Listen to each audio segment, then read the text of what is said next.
مولاي صل وسلم دائما أبدا على حبيبك خير الخلق كلهم.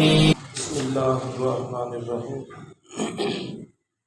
الحمد لله رب العالمين والعاقبة للمتقين والصلاة والسلام على سيد الأنبياء وخاتم المرسلين وعلى آله وأصحابه أجمعين. اما بعد. بخاری شریف جلد نمبر 1 صفحہ نمبر 362 کتاب الشہادات میں امام بخاری علیہ رحمہ نے باب باندھا ہے لا یشہد علی شہادت جور اذا اشہد. جب کسی کو ظلم پر گواہ بنایا جائے تو اسے گواہ نہیں بننا چاہیے. اس باب میں حضرت عمران بن حسین رضی اللہ تعالیٰ عنہ سے روایت ذکر کرتے ہیں کہ رسول اللہ صلی اللہ تعالیٰ علیہ وآلہ وسلم نے ارشاد فرمایا خیرکم قرنی، میں زمانے کے اعتبار سے تم میں سب سے بہترین ہوں. یعنی جب سے زمانہ پیدا ہوا ہے اور جب تک زمانہ رہے گا سب سے بہترین زمانہ وہ زمانہ ہے جس زمانے میں میں جلوہ فرما ہوں، رسول اللہ صلی اللہ علیہ وسلم کا زمانہ. ثم الذین یلونہم، اس کے بعد وہ زمانہ بہتر ہے جو اس کے ساتھ میرے زمانے کے ساتھ ملا ہوا زمانہ ہے. ثم الذین یلونہم، اس کے بعد وہ زمانہ بہتر ہے جو ان کے ساتھ ملا ہوا ہے. قال عمران لا ادری اذکر النبی صلی اللہ علیہ وسلم بعد قرنین او ثلاثۃ. نبی پاک صلی اللہ علیہ وسلم نے اپنے زمانے کے بعد 2 زمانوں کا ذکر کیا یا 3 زمانوں کا ذکر کیا. راوی کہتا ہے مجھے پوری طرح یاد نہیں. پھر نبی پاک صلی اللہ علیہ وسلم نے فرمایا کہ ان بعدکم قوما، جب یہ بہترین زمانے گزر جائیں گے تو اس کے بعد پھر ایسے لوگ ہوں گے یخونون ولا یؤتمنون، جو خیانت کریں گے اور امین نہیں بنائے جائیں گے. بے اعتمادی کا یہ عالم ہوگا کہ کوئی بندہ کسی کو اپنے 10 روپے بھی پکڑانے پر اعتماد نہیں کرے گا. ایسی بے یقینی ہوگی اور ایسی خیانت بددیانتی کا دور ہوگا. فرمایا وَيَشْهَدُونَ وَلَا يُسْتَشْهَدُونَ، ان سے گواہی طلب نہیں کی جائے گی، خود بخود گواہی دینے کے لیے تیار ہوں گے. اپنے آپ کو پیش کریں گے کہ میں گواہ ہوں، مجھ سے گواہی لے لو. اور اگر آج ہم اپنی کچہریوں کا حال دیکھیں نا تو جو کرائے کے گواہ ہوتے ہیں انہیں کوئی پتہ نہیں کہ معاملہ کیا ہے کیا نہیں، انہیں کوئی پتہ نہیں ہوتا کہ واقعہ کیا ہے، حقیقت کیا ہے، سچ کہاں ہے، جھوٹ کہاں ہے. انہیں صرف یہ ہے کہ ہم نے دھاڑی لگانی ہے، پیسے لینے ہیں، اور پیسے لے کر جو کوئی کہے گا ویسی گواہی عدالت دینے کے لیے تیار ہیں. اور اپنے آپ کو آپ پیش کر رہے ہوتے ہیں کہ میں گواہ ہوں، میری گواہی لے لو، میری گواہی لے لو. جو رسول اللہ صلی اللہ علیہ وسلم نے فرمایا وہ سارا ٹھیک ہو رہا ہے. فرمایا وا ینظرون ولا یفون، وہ لوگ منتیں مانیں گے پوری نہیں کریں گے، نظریں مانیں گے لیکن ان کو پورا نہیں کریں گے، بات کر کے بھول جائیں گے، ختم کر دیں گے. وَيَظْهَرُ فِيهِمُ السِّمَنُ، اور ان لوگوں میں موٹاپا عام ہوگا. ایسے لوگ ان میں موٹاپا عام ہوگا. موٹاپے سے مراد بیماری بھی ہے، موٹاپے سے مراد یہ بھی ہو سکتا ہے کہ وہ فزیکلی طور پر جسمانی طور پر موٹے ہو جائیں، اور یہ بھی ہو سکتا ہے کہ ان کی کھانے پینے کی طرف توجہ بہت زیادہ ہوگی اور وہ ضرورت سے زیادہ کھایا کریں گے. اس حدیث شریف سے ایک تو یہ پتہ چلا کہ بہترین زمانہ نبی پاک صلی اللہ علیہ وسلم کا زمانہ ہے. زمانہ کسے کہتے ہیں؟ سورج چاند اور ستاروں کی رفتار کو زمانہ کہتے ہیں۔ جب سے سورج بنا تب سے زمانہ پیدا ہو گیا، جب سے ستارے گردش میں ہیں تب سے زمانہ ہے، جب سے چاند اپنی منزلیں طے کر رہا ہے تب سے زمانہ ہے۔ اور سورج چاند ستاروں کی تخلیق سے لے کر سورج چاند ستاروں کے ختم ہو جانے تک یہ سارے پیریڈ میں جو بہترین دور ہے وہ رسول پاک صلی اللہ علیہ وسلم کا دور ہے۔ جب آدم علیہ السلام زمین پر تشریف لائے تو زمانے نے بہتری کی طرف سفر شروع کیا، اور وہ آہستہ آہستہ آہستہ آہستہ بہتری کی منزلیں طے کرتا کرتا کرتا کرتا جب نبی پاک صلی اللہ علیہ وسلم تشریف لائے تو وہ بہتری کی چوٹی پر پہنچا ہوا تھا، بہتری کے عروج پر پہنچا ہوا تھا۔ اور جب رسول اللہ صلی اللہ علیہ وسلم اس دنیا سے بظاہر تشریف لے گئے تو پھر اس زمانے کی بہتری سے بدتری کا سفر شروع ہو گیا، اور جیسے جیسے نبی پاک صلی اللہ علیہ وسلم کے زمانے سے یہ دوری ہوتی جا رہی ہے ویسے ویسے بہتری ختم ہوتی جا رہی ہے، اور بدحالی اور بدتری جو ہے وہ آتی جا رہی ہے۔ جیسے جیسے دور ہوتا جائے گا ویسے ویسے اب قیامت کی طرف سفر شروع ہے۔ تو نبی پاک صلی اللہ علیہ وسلم کا دور بہترین دور ہے۔ اس کو ہم ایک دوسرے زاویے سے دیکھیں تو بھی ہمیں یہی نظر آتا ہے کہ دیکھیں نبی پاک حضرت آدم علیہ السلام سے انسانیت کا سفر شروع ہوا، اور جب آدم علیہ السلام کی اولاد میں خرابیاں پیدا ہوئیں تو اللہ رب العزت نے جس کو سب سے پہلے رسول بنا کر بھیجا وہ حضرت نوح علیہ السلام ہے۔ تو حضرت نوح علیہ السلام کو انسانوں کو سمجھانے کے لیے 950 سال محنت کرنی پڑی، لیکن وہ سمجھنے کی طرف نہیں آئے۔ اچھا، یہ حضرت نوح علیہ السلام کا دور ہے۔ نوح علیہ السلام کے دور کے بعد پھر آگے چند صدیاں گزری، ابراہیم علیہ السلام کا دور آیا۔ تو نوح علیہ السلام کی بنسبت ابراہیم علیہ السلام کا زمانہ نبی علیہ السلام کے زمانے کے قریب ہے۔ تو حضرت ابراہیم علیہ السلام کو 950 سال تک محنت نہیں کرنی پڑی، ان کو ان کی بنسبت 10 گنا کم محنت کرنی پڑی۔ آپ کی ٹوٹل عمر تقریباً 120-130 سال ہے حضرت ابراہیم علیہ السلام کی۔ تو حضرت ابراہیم علیہ السلام کے بعد حضرت موسیٰ علیہ السلام کا جب زمانہ آتا ہے تو موسیٰ علیہ السلام کو حضرت ابراہیم علیہ السلام سے کم محنت کرنی پڑی، اور لاکھوں کی بنی اسرائیل ٹھیک ہے ان میں نافرمان بھی تھے، ان میں ضدی لوگ بھی تھے، لیکن اگر پچھلے زمانوں سے تقابل کریں تو موسیٰ علیہ السلام کی امتی اور کلمہ پڑھنے والے لوگ نوح علیہ السلام ابراہیم علیہ السلام کی بنسبت زیادہ ہے۔ اسی طرح حضرت موسیٰ علیہ السلام کا زمانہ ابراہیم علیہ السلام کے زمانے کے بنسبت نبی پاک صلی اللہ علیہ وسلم کے زمانے کے قریب ہوتا جا رہا تھا۔ موسیٰ علیہ السلام کے بعد جب حضرت عیسیٰ علیہ السلام کا زمانہ آیا 600 سال گزرنے کے بعد، تو حضرت موسیٰ علیہ السلام اور عیسیٰ علیہ السلام کے زمانے میں کافی فاصلہ تھا۔ تو حضرت عیسیٰ علیہ السلام کو حضرت موسیٰ علیہ السلام سے بھی کم محنت کرنی پڑی۔ آپ جب آسمان کی طرف اٹھائے گئے تو آپ کی عمر 33 سال تھی، ٹوٹل عمر 33 سال تھی جس وقت حضرت عیسیٰ علیہ السلام آسمان کی طرف اٹھائے گئے ہیں، اور آج تک ان کے پیروکار کس کثرت سے موجود ہیں اس دنیا میں، ٹھیک ہے۔ تو اس اعتبار سے کہ عیسیٰ علیہ السلام کا زمانہ موسیٰ علیہ السلام کی بنسبت بھی زیادہ قریب تھا نبی پاک صلی اللہ علیہ وسلم کے، اور اس کے بعد نبی کوئی نہیں آیا، نبی پاک صلی اللہ علیہ وسلم ہی تشریف لائے ہیں۔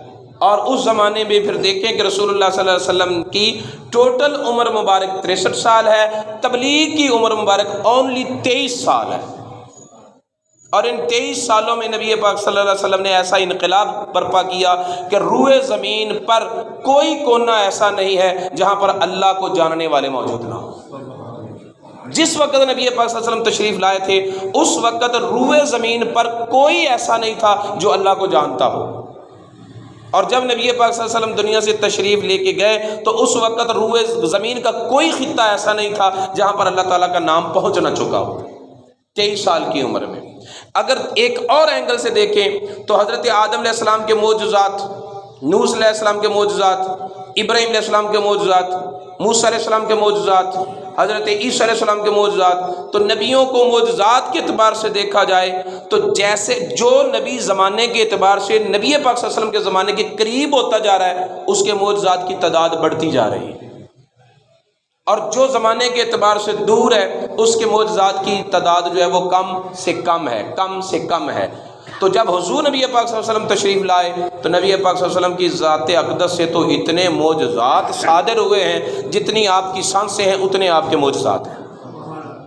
آپ کے پر نازل ہونے والی کتاب معجزہ، آپ کا پورا سراپا معجزہ، آپ کے بال ناخن جسم کا ایک ایک حصہ معجزہ، یہاں تک کہ جس چیز کو آپ ہاتھ لگا دیں وہ چیز بھی معجزے کی حیثیت رکھتی ہے. حضرت انس رضی اللہ تعالیٰ کے پاس ایک رومال تھا، جب گندا ہو جاتا تو اسے آگ میں ڈال دیتے، میل جل جاتی اور رومال صاف ستھرا ہو جاتا. وہ رومال نہیں جلتا تھا. پوچھا گیا کہ یہ کیسا فلسفہ ہے کہ آگ کپڑے کو جلاتی ہے، تیرے رومال کو کیوں نہیں جلاتی؟ تو انہوں نے بتایا کہ اس کپڑے سے رسول اللہ صلی اللہ علیہ وسلم نے اپنے ہاتھ مبارک صاف کیے. تو جس چیز کو رسول اللہ صلی اللہ علیہ وسلم نے ہاتھ لگا دیا وہ بھی معجزہ بن گئی. اسی طرح جب نبی پاک صلی اللہ علیہ وسلم اس دنیا سے تشریف لے گئے تو اس کا بعد کا زمانہ آتا گیا تو بہترین لوگ تھے جو نبی پاک صلی اللہ علیہ وسلم کے زمانے میں، ان کے بعد ان کا درجہ جو ان کے بعد آئے، پھر ان کے بعد. اب جب رسول زمانہ بنا، نبی پاک صلی اللہ علیہ وسلم تشریف نہیں لائے تھے، لانے والے تھے، اس وقت دور جو تھا وہ بہتری کی طرف سفر کر رہا تھا. جب رسول اللہ صلی اللہ علیہ وسلم تشریف لے آئے، آپ نے اپنا زمانہ حیات گزارا، وصال فرما گئے. اب زمانہ جو ہے وہ بدتری کی طرف سفر کر رہا ہے. جیسے جیسے رسول اللہ سے دور ہوتا جا رہا ہے ویسے ویسے بد سے بدتر ہوتا جا رہا ہے، حتیٰ کہ اس کا انجام قیامت ہوگا. تو رسول اللہ صلی اللہ علیہ وسلم نے فرمایا بہترین زمانہ میرا زمانہ ہے. اب بہترین زمانے کا اپنے زمانے سے تقابل کر لے. رسول اللہ صلی اللہ علیہ وسلم کا زمانہ بہترین زمانہ ہے، لیکن اس زمانے میں دیکھیں مال کتنا تھا، دولت کتنی تھی، عبادت کتنی تھی، ریاضت کتنی تھی، اللہ کی معرفت سب سے زیادہ تھی. نبی پاک صلی اللہ علیہ وسلم اپنے صحابی سے پوچھتے ہیں، اس وقت میرے ذہن میں ان کا نام نہیں ہے، یہ حدیث شریف مشہور ہے، ویسے میں نے کئی مرتبہ پڑھی ہے. آپ نے فرمایا کہ تیرے ایمان کا کیا حقیقت ہے، تیرے ایمان کی. ریاض الصالحین میں بھی یہ حدیث ہے. تو وہ صحابی عرض کرنے لگے کہ یا اللہ، یا رسول اللہ، میں اللہ کے عرش کو آنکھوں سے دیکھتا ہوں. دولت کی صورت یہ ہے کہ بدن پورا ڈھانپنے کے لیے کپڑے نہیں ہیں. ایک صحابی ہیں جو نبی پاک صلی اللہ علیہ وسلم کی بارگاہ میں نماز پڑھتے ہیں، نماز پڑھنے کے بعد فوراً اٹھ کر چلے جاتے ہیں. پوچھا کہ کیا وجہ ہے، دعا بھی اس میں بھی شامل نہیں ہوتا، اتنی جلدی کیا ہے؟ کہنے لگے یا رسول اللہ، میاں بیوی کے پاس صرف ایک کپڑا ہے، ایک کپڑا ہے اور ایک ہم نے اپنے گھر میں گڑھا کھود رکھا ہے. ایک اپنے بدن کو کپڑے سے ڈھانپتا ہے، دوسرا گڑھے کے اندر بیٹھ کر اپنے بدن کو ڈھانپتا ہے. تو جب میں نماز پڑھنے کے لیے مسجد میں آتا ہوں تو میری بیوی اس گڑھے میں ہوتی ہے، تو میں نے جلدی اس لیے جاتا ہوں تاکہ میں اس گڑھے میں جا کر اپنے بدن کو ڈھانپوں اور میری بیوی اس کپڑے کے ساتھ نماز پڑھے. یعنی مالی حالت یہ ہے کہ حضرت حمزہ رضی اللہ تعالیٰ نبی پاک صلی اللہ علیہ وسلم کے چچا جان کو پورا کفن دینے کے لیے کپڑا نہیں تھا، صرف اتنی چادر تھی کہ اگر سر پر ڈالتے تھے پاؤں ننگے ہو جاتے تھے، پاؤں چھپاتے تھے تو چہرہ ننگا ہو جاتا تھا. تو چادر سر پہ ڈال کر پاؤں پر گھاس ڈالی گئی. دولت کا یہ سب حال تھا، اور اللہ تعالیٰ کی معرفت کا عالم یہ تھا کہ نبی پاک کے صحابہ کو فرشتے غسل دیتے تھے. انہی میں حضرت حنظلہ تھے نا، غسیل ملائکہ. اور عالم یہ تھا کہ نبی پاک صلی اللہ علیہ وسلم کے صحابہ اکرام اللہ کے عرش کو آنکھوں سے دیکھتے تھے. ٹھیک ہے. تو جیسے جیسے دنیا کا مال بڑھتا گیا اللہ کی معرفت کم ہوتی گئی، ذکر کی لذت، عبادت کا سرور، سجدوں کی جو لذتیں وہ کم ہوتی گئی. تو بہترین زمانہ جو نبی پاک صلی اللہ علیہ وسلم کا ہے، وہ بہترین کا معیار، بہتری کا معیار دولت نہیں، محلات نہیں. سکون کے لیے یہ جو ساز و سامان ہے، بجلی ہے، گیس ہے، پتہ نہیں کیا کچھ ہے، تو اتنی سہولتیں اس زمانے میں نہیں تھیں. اس زمانے میں اللہ کی معرفت تھی، اس زمانے میں عبادت کا شوق تھا. اور شوق کتنا تھا کہ نبی پاک صلی اللہ علیہ وسلم ایک رات، پتہ ہے آپ نے، چوتھے رات یا تیسری رات نماز تراویح پڑھنے کے لیے مسجد میں نہیں آئے تھے.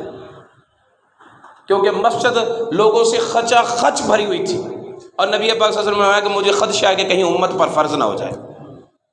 یعنی اس وقت عبادت کا شوق اتنا تھا، جو بہترین زمانہ ہے۔ تو اس کا مطلب ہے اگر ہم اس زمانے کو تو نہیں پلٹ سکتے، لیکن اپنی ذات کے لیے حالات کو بدل سکتے ہیں۔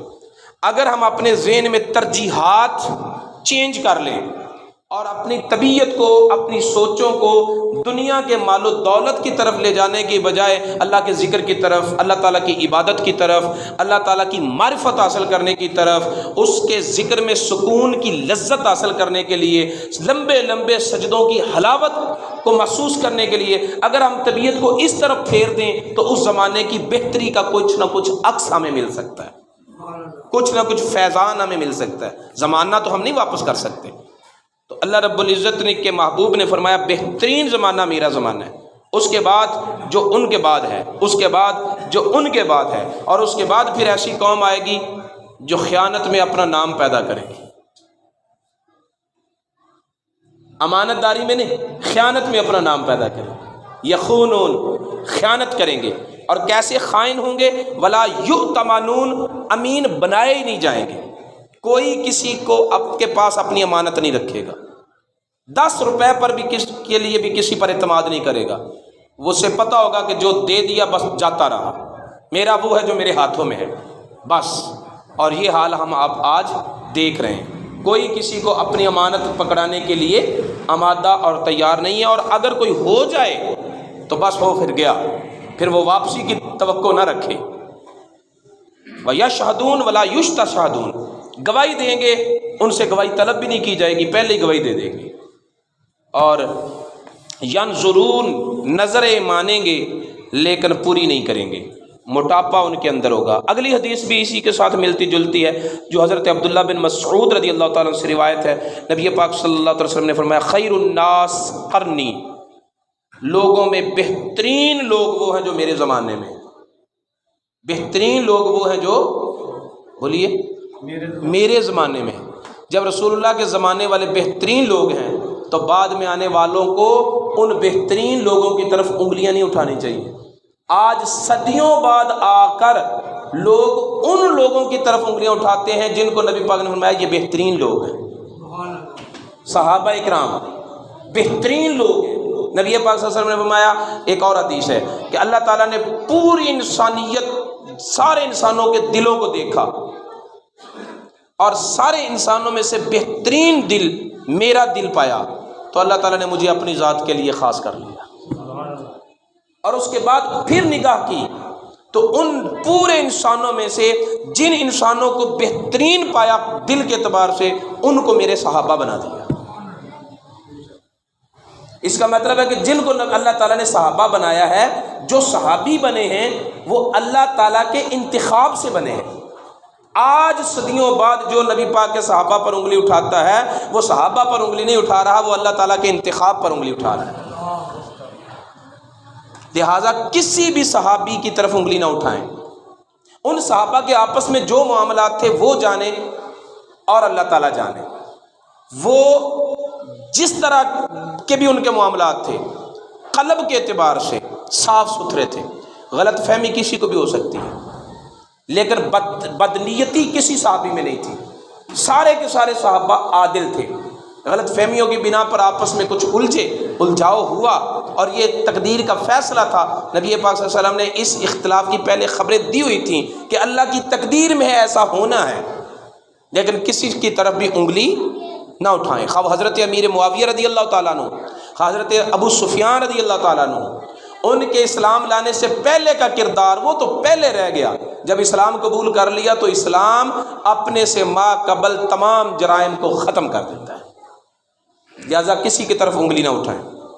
خیر الناس قرنی ثم الذین یلونہم ثم الذین یلونہم، فرمایا کہ پھر اس کے بعد فرمایا ثم یجیء اقوام، پھر ایسی قومیں آئیں گی تسبق شہادت احدہم یمینہ و یمینہ شہادتہ، اس کے بعد ایسی قومیں آئیں گی کہ جن کی قسم ان کی گواہی سے آگے ہوگی، اور ان کی گواہی ان کی قسموں سے آگے ہوگی۔ قسمیں اٹھانے میں اور گواہیاں دینے میں انہیں کوئی تردد نہیں ہوگا، کوئی پریشانی نہیں ہوگی۔ وہ بے دھڑک گواہیاں دیں گے، بے دھڑک قسمیں اٹھائیں گے، قسم اٹھانا ان کے لیے کوئی بڑا مسئلہ نہیں ہوگا، ایسے لوگ آئیں گے۔ فرمایا ابراہیم راوی ہے اس حدیث کے، انہوں نے کہا کہ وَقَانُوا يَضْرِبُونَنَا عَلَى الشَّهَادَةِ وَالْعَهْدِ، کہ وہ لوگ گواہی پر اور وعدے کرنے پر آگے سے آگے بڑھیں گے، آگے سے آگے بڑھیں گے، گواہیاں بھی دیتے چلے جائیں گے، وعدے بھی کرتے چلے جائیں گے، اور وعدے کرنے کے بعد وعدے پورے کرنے کی انہیں کوئی توفیق نہیں ہوگی، کوئی انہیں ذمہ داری کا احساس نہیں ہوگا۔ اور آج وعدے کرنے کے بعد وعدوں کو توڑنا یہ عام لوگوں تک تو رہا ہی نہیں، یہ تو ملک کے ذمہ دار لوگوں کا ایک سیاسی ہتھیار بن گیا ہے کہ معاہدہ کرو اور اسے پھینکو، معاہدہ کرو اور اسے توڑو۔ یہ اس قوم کے لیڈروں کا حال ہے، تو باقی قوم کا حال کیا ہوگا؟ نبی پاک صلی اللہ علیہ وسلم نے جو فرمایا وہ بالکل سچ ثابت ہوا۔ حضور نبی پاک صلی اللہ علیہ وسلم کا زمانہ بہترین زمانہ ہے، ہم اس زمانے کو دیکھیں، اس زمانے کے مطابق چلیں تو ہم کبھی بھی بہتری کو نہیں پا سکتے۔ آج ہمارے اندر سوچ یہ ڈالی گئی ہے کہ دنیا کے ساتھ چلنا پڑتا ہے، اگر تم دنیا کے ساتھ چلو گے نا تو پھر بہتری کو نہیں پاؤ گے، کیونکہ بہتر زمانہ تو بہت 14 صدیاں پیچھے گزر چکا ہے۔ دنیا کے ساتھ چلو گے تو بہتری نہیں ملے گی، بدتری ملے گی، بدحالی ملے گی۔ اگر بہتری کو پانا ہے تو پھر 14 صدیاں بعد والا سین ڈھونڈو، پھر ان حالات کو اپنے ذات کے اندر کھینچنے کی کوشش کرو، اس سیرت کو، اس کردار کو اپنے اندر لانے کی کوشش کرو، پھر تمہیں بہتری، تمہاری ذات میں بہتری مل جائے گی، ورنہ زمانہ بہتری سے بہت دور جا چکا ہے۔ اللہ ہمیں نبی پاک صلی اللہ علیہ وسلم کی تعلیمات کو سیکھنے اور ان پر عمل پیرا ہونے کی توفیق عطا فرمائے۔ مولاي صل وسلم دائما أبدا على حبيبك خير الخلق كلهم